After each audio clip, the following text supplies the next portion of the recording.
স্বাগত ডিবিসি সংবাদে। আপনাদের সাথে আছি মৌসুমী শান্তা। এবার জানাবো খবরের বিস্তারিত। বৈষম্য বিরোধী আন্দোলনে রাজধানীর চানখারপুলে আর্ম পুলিশ ব্যাটালিয়নের গুলিতে শিক্ষার্থী আনাস হত্যার ঘটনায় ৮ জনকে অভিযুক্ত করে ট্রাইব্যুনালে পূর্ণাঙ্গ প্রতিবেদন জমা দিয়েছে তদন্ত সংস্থা। সকালে ট্রাইব্যুনালে জুলাই আগস্ট গণহত্যার একটি প্রথম পূর্ণাঙ্গ প্রতিবেদন দেয়া হয়।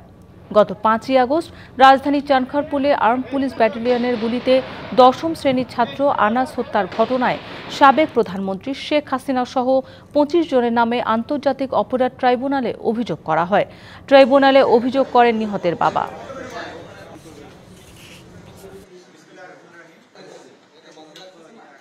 রাজধানীর চানখারপুল এলাকায় ৬ জন ব্যক্তিকে আমাদের জুলাই আগস্টের বিপ্লবীকে গুলি করে হত্যার দায়ে এবং চানখারপুলের এই অংশের বিশেষ করে একটি অংশের যে ৬ জন শহীদ সেই ঘটনাকে কেন্দ্র করে তদন্ত রিপোর্টটি সম্পন্ন হয়েছে। সেই রিপোর্টে ৮ জনকে আমরা আসামি হিসেবে পেয়েছি। এই তদন্ত রিপোর্টে প্রধানমন্ত্রী হাসিনা, স্বরাষ্ট্রমন্ত্রী এবং পুলিশের আইজিপি এদের বিরুদ্ধেও অপরাধের সম্পৃক্ততার তথ্য এসেছে। জলবায়ু এবং নগর চ্যালেঞ্জ মোকাবিলায় আঞ্চলিক সহযোগিতা বাড়ানোর আহ্বান জানিয়েছেন প্রধান উপদেষ্টা ডক্টর মোহাম্মদ ইউনূস। টেকসই নগর উন্নয়নের লক্ষ্যে ব্যাংককে ৮১তম এসক্যাপ অধিবেশনে ভিডিও বার্তায় তিনি এ আহ্বান জানান। সোমবার ব্যাংককে জাতিসংঘ সম্মেলন কেন্দ্রে শুরু হয় এশিয়া ও প্রশান্ত মহাসাগরীয় অঞ্চলের অর্থনৈতিক ও সামাজিক কমিশন এসক্যাপের অধিবেশন। এতে যোগ দিয়েছে বাংলাদেশ সহ ৫৩টি সদস্য রাষ্ট্র এবং ৯টি সহযোগী সদস্য। উদ্বোধনী অধিবেশনে ভিডিও বার্তায় ডক্টর ইউনূস তুলে ধরেন অন্তর্ভুক্তিমূলক এবং জলবায়ু সহনশীল নগর উন্নয়নের প্রতি বাংলাদেশের প্রতিশ্রুতি। দেশের সংস্কার অভিযাত্রা ও ৩-০ ভিশন, অর্থ সম্পদের কেন্দ্রীকরণের অবসান, বেকারত্বের অবসান এবং নিট কার্বন নিঃসরণ শূন্যের লক্ষ্যের ওপর জোর দেন তিনি। জলবায়ু নগর চ্যালেঞ্জ মোকাবেলায় আঞ্চলিক সহযোগিতা বৃদ্ধি করতে হবে। একটি টেকসই ভবিষ্যৎ গঠনের জন্য যুব সম্ভাবনা এবং উদ্ভাবনকে কাজে লাগানোর জন্য সকল দেশের প্রতি আহ্বান জানাচ্ছি।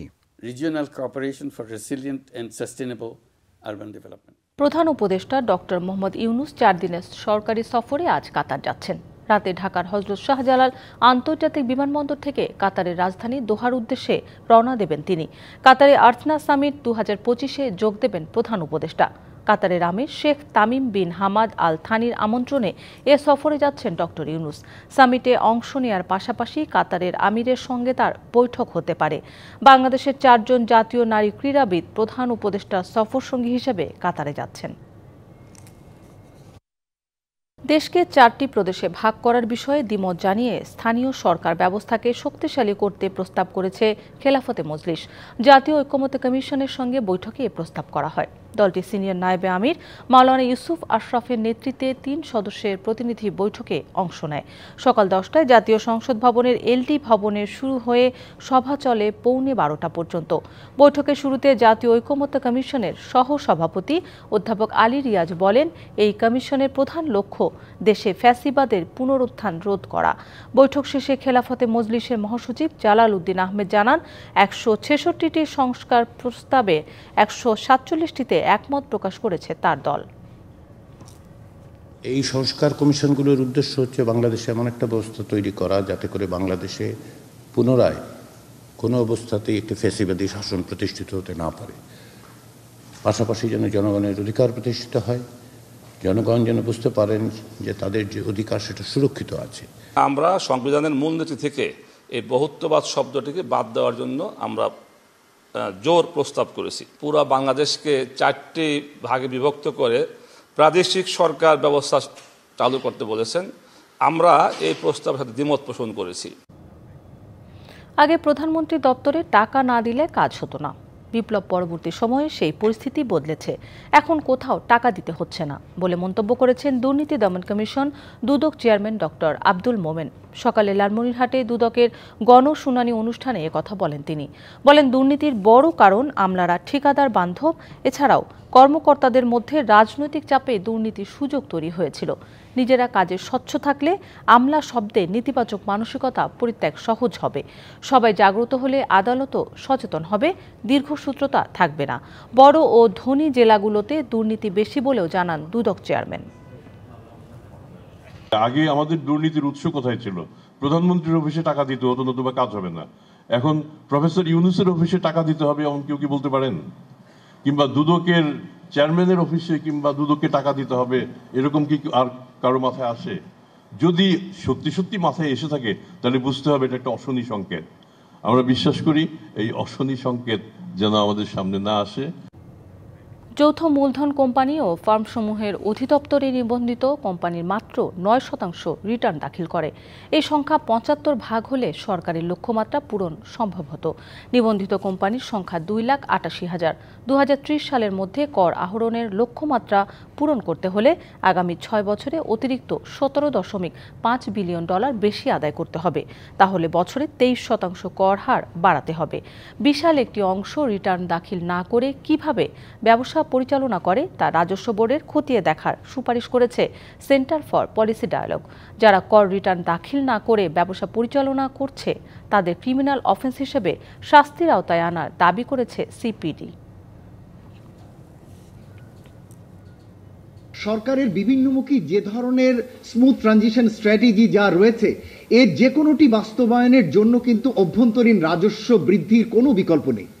অর্থাৎ উচ্চ মাত্রায় যদি আগামী দিনে সরকার রাজস্ব না পান, তাহলে আমরা ভর্তুকি বলি, আমরা স্কিল ডেভেলপমেন্ট বলি, আমরা ক্যাপাসিটি বিল্ডিং বলি, অথবা আমরা এক্সপোর্ট ডাইভার্সিফিকেশনের জন্য সহায়তা বলি, তার কোনোটি সরকারের পক্ষে বাড়তিভাবে দেওয়ার সুযোগ তৈরি হবে না। উচ্চশিক্ষার সুযোগ সহ ৮ দফা দাবিতে এগ্রি ব্লকেট কর্মসূচি পালন করছেন কৃষি ডিপ্লোমার শিক্ষার্থীরা। সকালে রাজধানীর খামারবাড়ি কৃষি সম্প্রসারণ অধিদপ্তরের কার্যালয়ে তারা অবস্থান ও ব্লকেট কর্মসূচি শুরু করেন। ডিপ্লোমা কৃষিবিদদের পাবলিক কৃষি বিশ্ববিদ্যালয়ে উচ্চশিক্ষা গ্রহণের সুযোগ, উপসহকারী কৃষি কর্মকর্তাকে ২য় শ্রেণীর কর্মচারী হিসাবে গেজেট করে প্রজ্ঞাপন জারি, প্রতি বছর নিয়োগের ধারাবাহিকতা বজায় রাখা, কৃষি ডিপ্লোমা শিক্ষার মান উন্নয়নের জন্য শিক্ষক সংকট দূর করার মতো দাবিগুলো পূরণ না হলে আরও কঠোর কর্মসূচি দেওয়া হবে বলে জানান আন্দোলনকারীরা।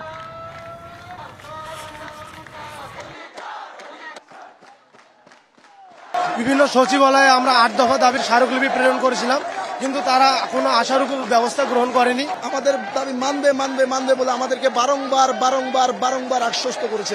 দাবি আদায় না হলে আমাদের আন্দোলন আরো কঠোর থেকে কঠোরতর যাবে। আমরা রাজপথ ছাড়ছি না, আমরা দাবি আদায় করে ইনশাআল্লাহ ঘরে ফিরব। ৮ দফা যে দাবি আছে, আমাদের উচ্চশিক্ষার যে দাবি আছে, এগুলো যদি মেনে না হয়, কালকে আমরা শাহবাগে ইনশাআল্লাহ আমাদের রাস্তা ব্লক করব। প্রেসিডেন্ট ডোনাল্ড ট্রাম্পের নতুন অভিবাসন নীতির অধীনে গেল রবিবার পর্যন্ত ৩১ বাংলাদেশি নাগরিককে ফেরত পাঠিয়েছে যুক্তরাষ্ট্র। ফেরত আসা বাংলাদেশিদের মধ্যে ৩০ পুরুষ ও ১ নারী।